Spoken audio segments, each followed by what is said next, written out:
O milagre do paralítico no tanque de Betesda é uma das passagens mais belas e conhecidas do Evangelho de João. Mas o que nós podemos aprender com um fato que está quase 2000 anos distante de nós? Seria ele histórico?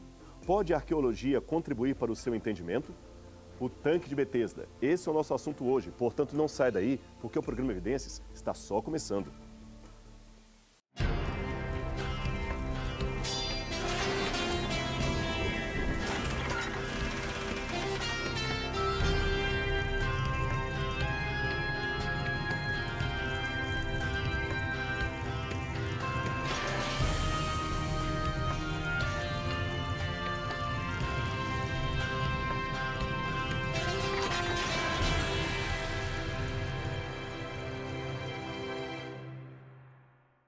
Algum tempo depois, Jesus subiu a Jerusalém para uma festa dos judeus. Há em Jerusalém, perto da Porta das Ovelhas, um tanque que, em aramaico, é chamado de Betesda, tendo 5 entradas em volta. Ali costumava ficar um grande número de pessoas doentes e inválidas, cegos, mancos e paralíticos. Eles esperavam o movimento das águas. De vez em quando, descia um anjo do Senhor e agitava as águas. O primeiro que entrasse no tanque depois de agitadas as águas era curado de qualquer doença que tivesse. Um dos que estavam ali era paralítico fazia 38 anos. Quando o viu deitado e soube que ele vivia naquele estado durante tanto tempo, Jesus lhe perguntou: "Você quer ser curado?" Disse o paralítico: "Senhor, não tenho ninguém que me ajude a entrar no tanque quando a água é agitada. Enquanto estou tentando entrar, outro chega antes de mim." Então Jesus lhe disse: "Levante-se, pegue a sua maca e ande." Imediatamente o homem ficou curado e pegou a sua maca e começou a andar. Isso aconteceu num dia de sábado. João 5, 1-9. Esse é realmente um texto muito intrigante. Primeiro porque tem aqui uma questão de crítica textual. Mas o que é isso?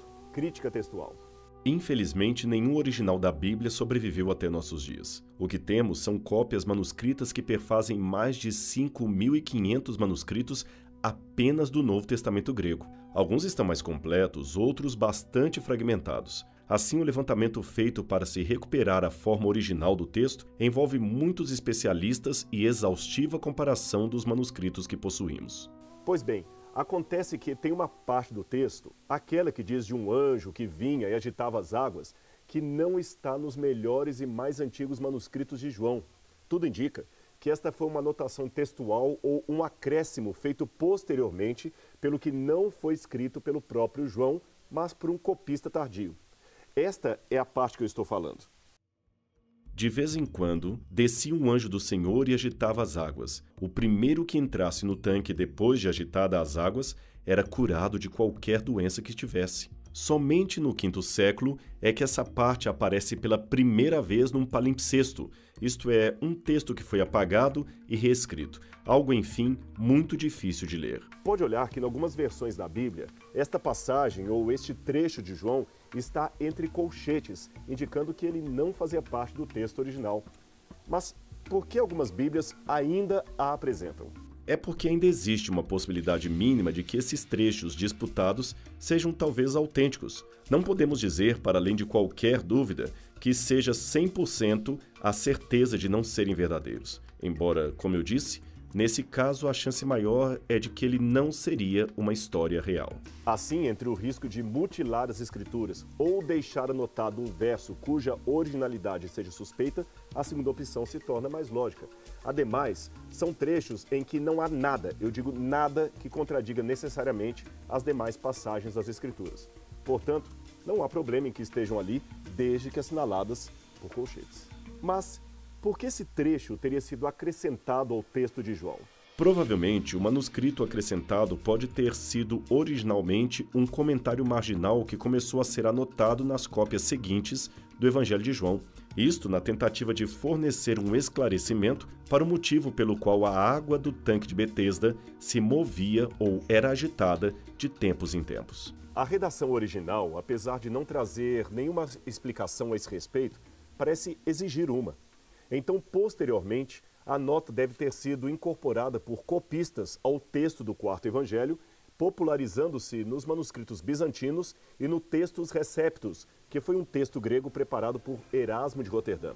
Mas isto ainda é uma hipótese. Agora, o fato é que a arqueologia pode nos dar uma pista de onde viria esta lenda das águas se movimentando no tanque. Nós vamos voltar a esse detalhe mais à frente ainda nesse programa. Existem ainda outras questões no texto que também aguçam a nossa curiosidade. O que era o tanque de Betesda? Com que ele se parecia? Por que Jesus, afinal de contas, veio aqui? Será que havia gente curada só de cair na água? São muitas perguntas, não é mesmo? Mas vamos explorar aos poucos o achado arqueológico do tanque e estas e outras questões vão sendo desenvolvidas e melhor esclarecidas para a nossa compreensão do texto bíblico. A primeira pergunta é: onde estaria, afinal de contas, o tanque de Betesda em Jerusalém? O único registro que indica sua localização situa-o perto da Porta das Ovelhas. Ele então estaria supostamente localizado no setor noroeste da cidade, pois, de acordo com Flávio Josefo e algumas autoridades da antiguidade, em Jerusalém, o mercado principal das ovelhas encontrava-se ao norte, na área do templo, próximo à Fortaleza Antônia. Até o século XIX, não havia nenhuma evidência externa a João para a existência desse tanque. E o pior é que a descrição bíblica de que ele tinha 5 pavilhões ou 5 arcos não fazia sentido. Os historiadores pensavam num tanque em forma de pentágono, isto é, um tanque com 5 lados. E nada parecido com isto havia sido jamais encontrado, nem para servir de modelo arquitetônico.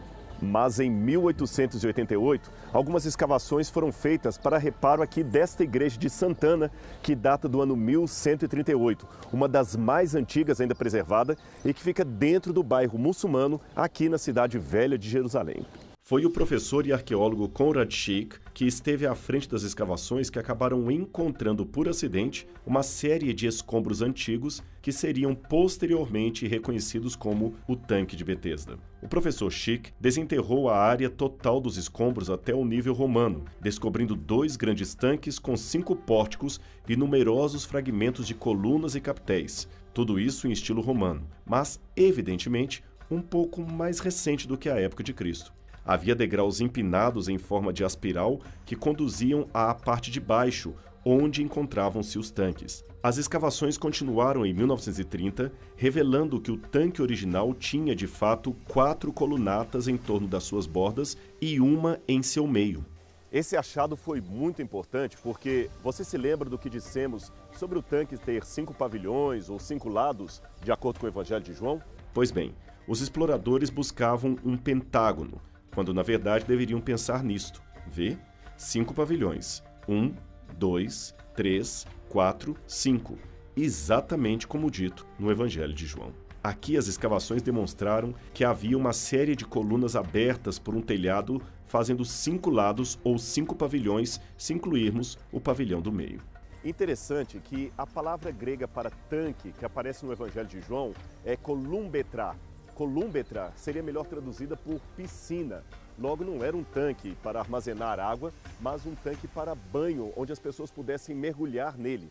E ele era grande, realmente de grandes dimensões, como se fosse uma piscina pública. A primeira parte tinha 66 metros de extensão e a segunda 60 metros. O tanque inteiro tinha aproximadamente 5.000 metros quadrados, o que indica a importância do lugar e que se tratava de um local público. Esse lugar que Schick e Joaquim escavaram era este aqui, logo atrás da igreja. Olhando assim, eu sei que ele parece um montoado de construções desconexas, e de fato era, quer dizer, mais ou menos, porque os prédios que estão logo aqui atrás foram erguidos um após o outro e se justificam pelo lugar e pelo motivo que foram aqui construídos.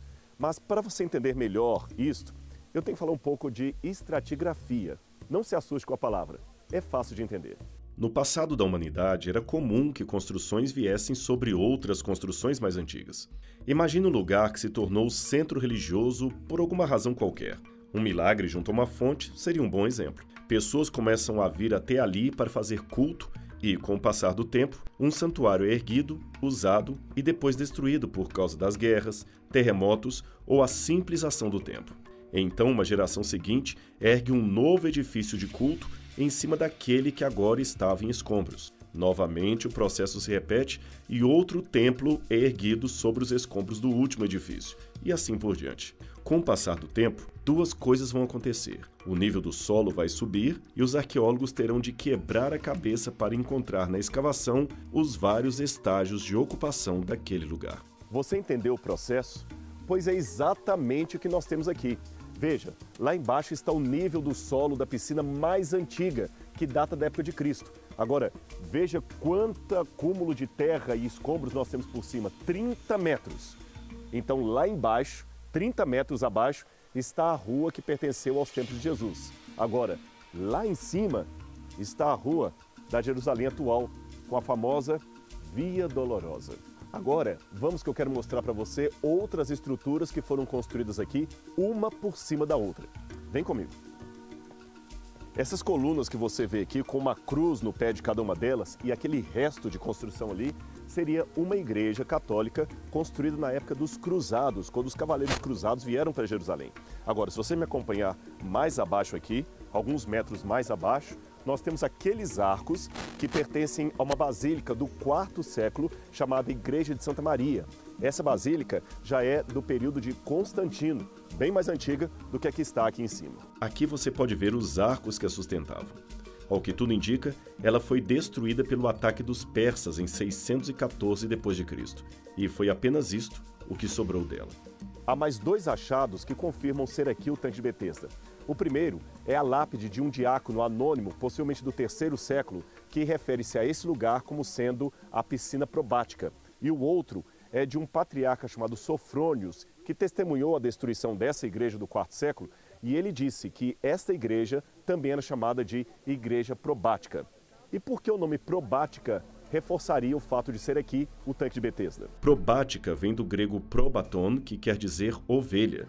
Ora, João diz que o tanque de Betesda ficava perto da Porta das Ovelhas. Não é por menos que ela também é chamada de piscina probática, isto é, piscina das ovelhas, o mesmo nome da igreja. Esse antigo mosaico de Madaba, encontrado na Jordânia e datado do século VI d.C., traz o mapa de Jerusalém como era conhecida naqueles dias e aponta a Porta das Ovelhas, hoje chamada Porta dos Leões, e a igreja de Santana, logo depois dela.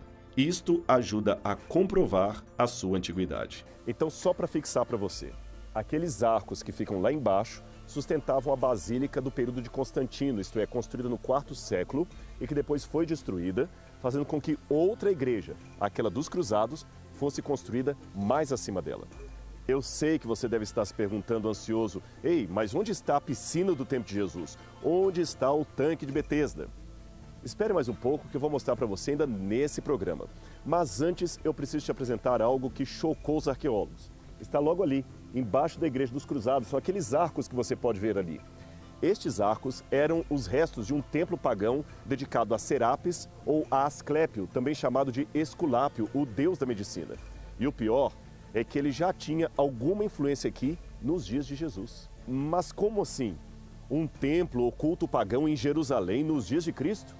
Exatamente, e nas barbas do culto ao Deus verdadeiro, porque o templo ficava logo aqui atrás, a poucos metros de onde estamos. Como resolver esta contradição? E o que isto ajuda a entender a cura do paralítico por Cristo? Depois do intervalo, nós voltaremos com estas e outras respostas. Não saia daí porque o Evidências volta já já.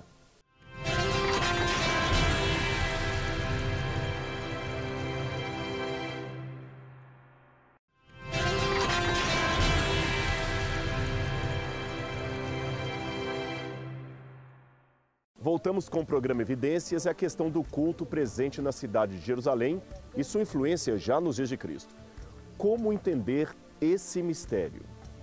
Para não deixar você esperando demais, ali embaixo estão as escadas laterais da piscina de Betesda do tempo de Cristo. Lá embaixo, aquelas escadas que você vê lá.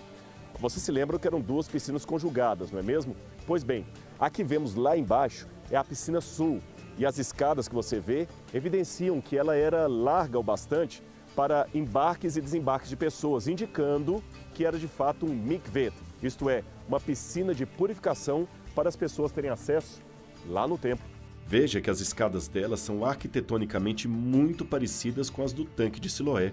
A piscina norte era um reservatório que reabastecia e repurificava o mikveh com água fresca que flui para o sul através da barragem entre eles. A água de purificação deveria ser sempre uma água corrente, isto é, uma água viva.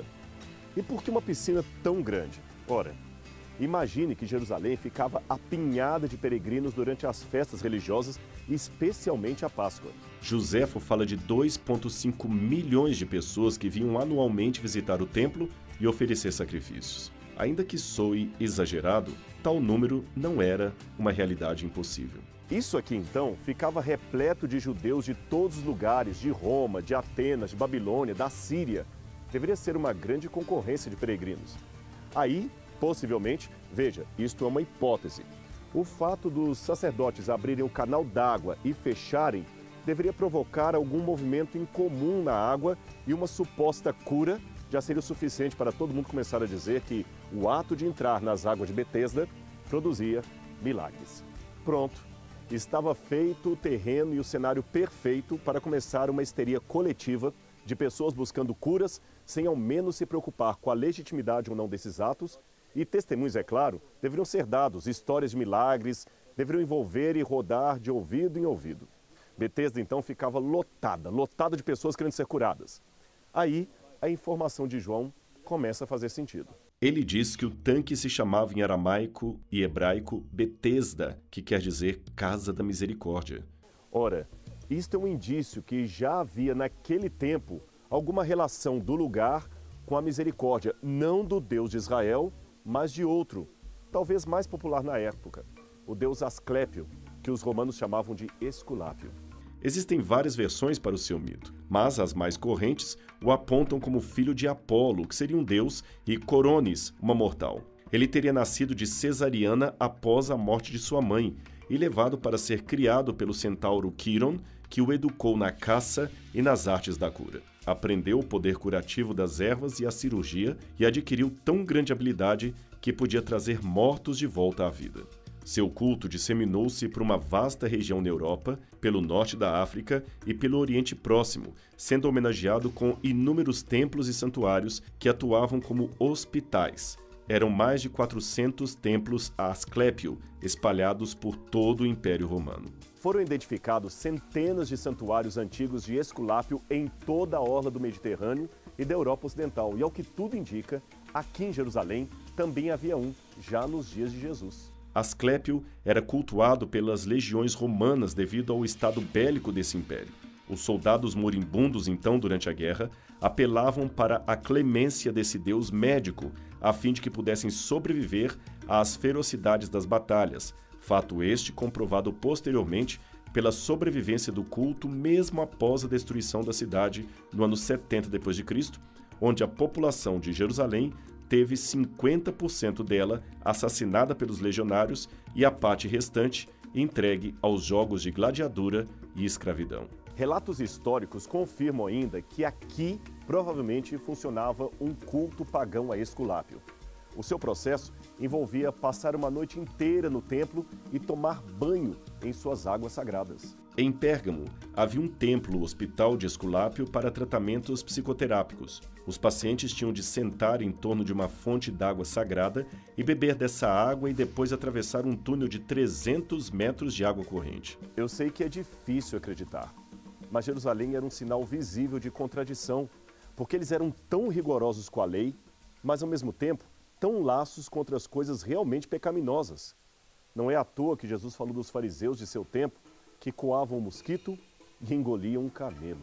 Um manuscrito encontrado no Mar Morto e datado dos dias de Jesus falava de Jerusalém como se tornando um antro de impiedade pagã. De fato, Jerusalém estava repleta de monumentos pagãos, especialmente trazidos pelo mundo greco-romano.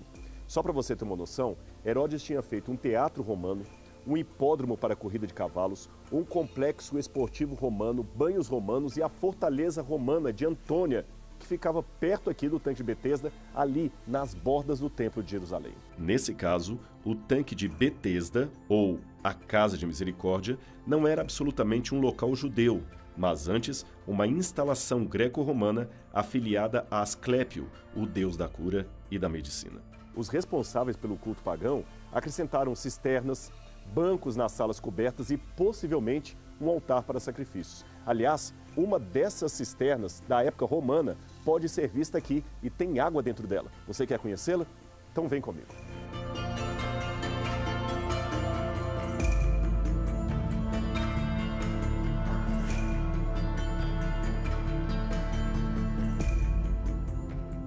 Era essa piscina aqui.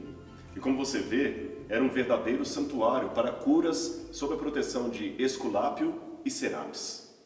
Um paganismo terrível.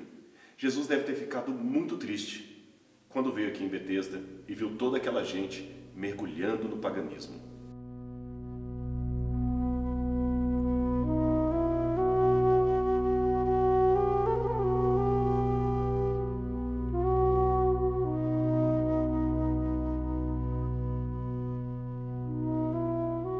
Afrescos murais representando a cura, ex-votos comemorando as duas funções de Serapis, curar e salvar no mar, moedas reproduzindo a efígie de Serapis e da deusa Ígia, filha de Esculápio, uma representação mostrando Serapis como serpente com a cabeça de um homem barbado.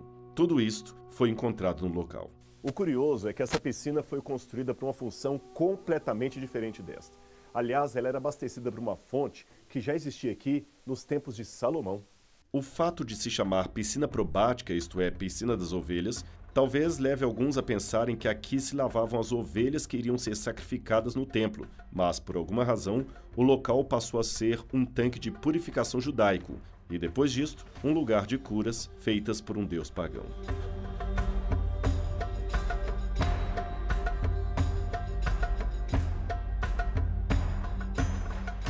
A porta que ficava na muralha de Jerusalém, mais próxima de Betesda, era corretamente chamada de Porta das Ovelhas.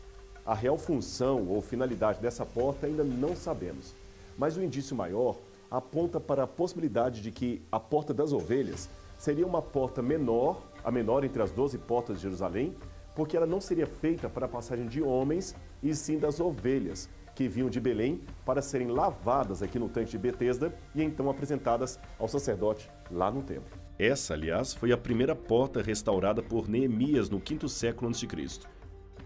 O sumo sacerdote Eliasib e os seus colegas sacerdotes começaram o trabalho de reconstrução da Porta das Ovelhas. É muito importante notar que nesta cura particular, Jesus não ordenara quem ele curou a se lavar no tanque de Betesda.